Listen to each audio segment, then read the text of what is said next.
Hello, fellow nerds.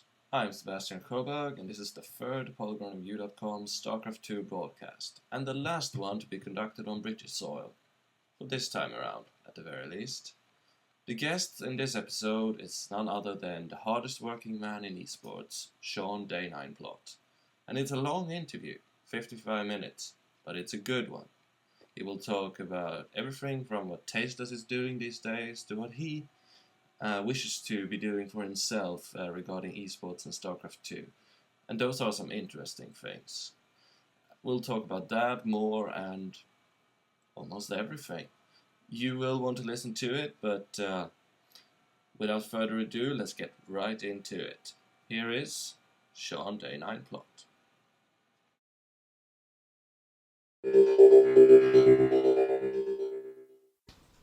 Hello, welcome everybody to this third PolygonRevue.com Starcraft 2 broadcast.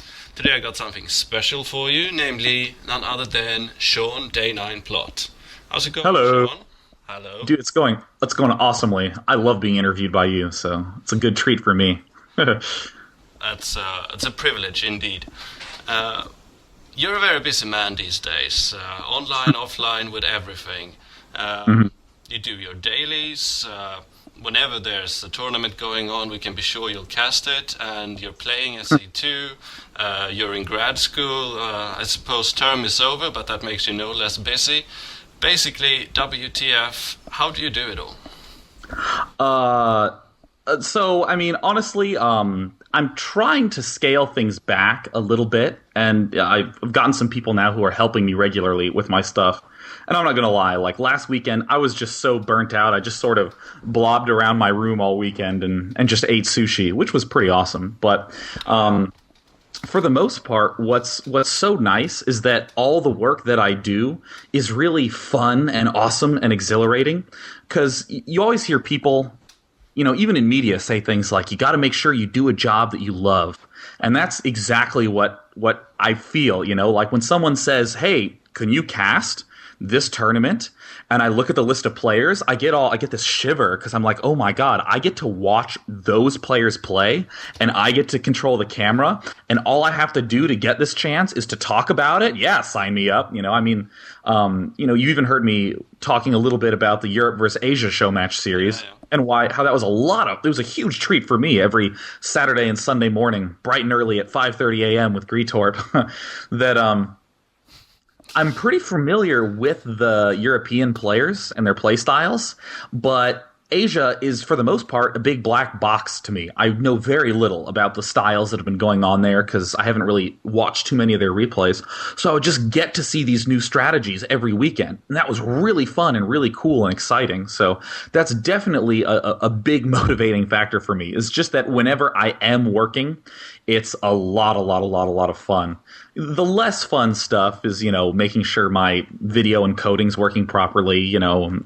I recorded in HD, but my audio's off sync slowly over time. How do I fix that? And, you know, and I want to make it good, so I'll spend a few hours trying to figure that out and that sort of stuff. But probably the bigger overriding thing is just that I think eSports is important. And well, I mean, it's almost like, with all this World Cup buzz going on, suddenly you're starting to see all these people unite together and cheer for their team. And even I, who have never really watched soccer or football, I guess you could call it where you're from. Yes, sorry, as they know it everywhere except where I'm from. You know, I'd never watched football until like 3 days ago, but already it's a huge amount of fun. And I'm starting to have these little get-togethers every morning at my house. You know, like over the weekends when I don't have any casts or work to do, where people will just come over and we'll, you know, watch it together and we'll hoot and holler, and it's a huge amount of fun. And I think this would be so great if it was this way for gaming. Because when I grew up in high school, there was the kids who would go, "Oh, Sean, you still playing Starcraft? LOL." Well, they didn't actually say LOL. They just laughed and threw rocks and various things. It was But the late 90s. yeah, so I mean, and I like the idea that, there's this kid in high school who enjoys his games, but, doesn't get the chance to talk about it that much at school. Now he can have the chance to talk about it, and he can meet other people who are into it, and then he can have a whole bunch of friends over and have this great bonding event.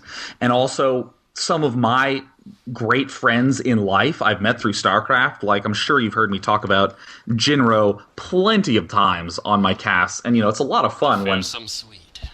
Yes, I know. I mean... I just love hanging out with Jinro, as long as he's not beating me, which is almost all the time. But I mean, it's great, the friendships that I've developed through esports and through just having a passion for this game and meeting other people who have a passion for this game. So I mean, that is something that I'm always trying to think about, and that's why I try to cover a wide gamut of different kinds of casts, not just doing tournament casts for major tournaments, but also doing tournament casts for perhaps lesser-known tournaments, doing the daily, which is a little bit more analysis-focused. Even on the daily, I do fun shows, like 2v2s between my housemates who are all silver-level players. It's that sort of stuff that I really just want there to just be this nice, budding, lively scene, similar to all the liveliness we're seeing with the World Cup going on. Yeah, well, I'm not a huge fan of soccer or football myself, but...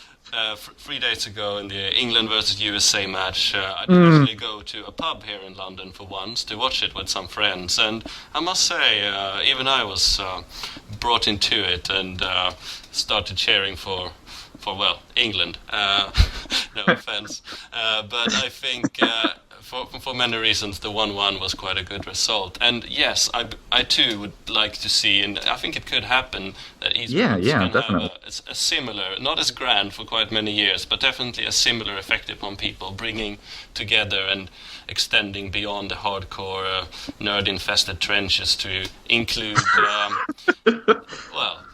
real people.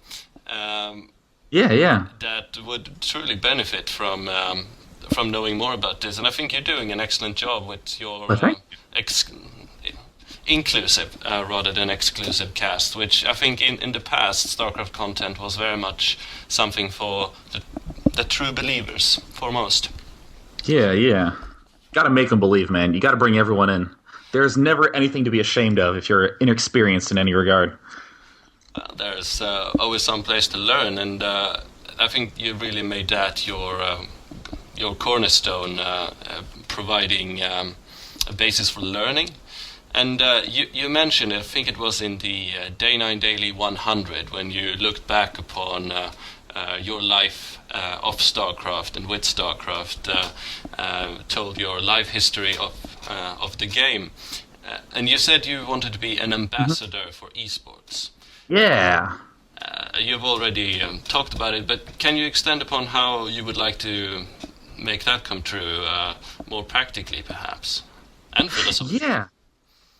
Yeah. I mean, some of the big things I'm focusing on are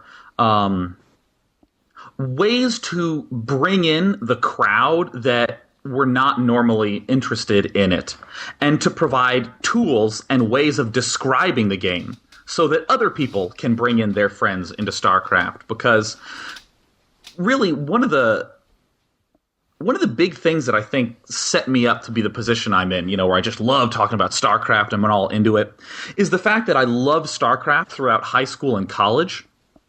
And anytime someone would come over or want to hang out, I would want to talk about StarCraft. And I wouldn't accept any excuse like, well, they might think it's weird, whatever. I would try to figure out a way to explain it to them. And after so many years of screwing it up, I started to realize that, wow, yeah, if I explain it in this way, they'll actually get it. And the classic example is, the shuttle with 2 reavers in it. Reavers are a powerful support unit, but they're really, really, really slow.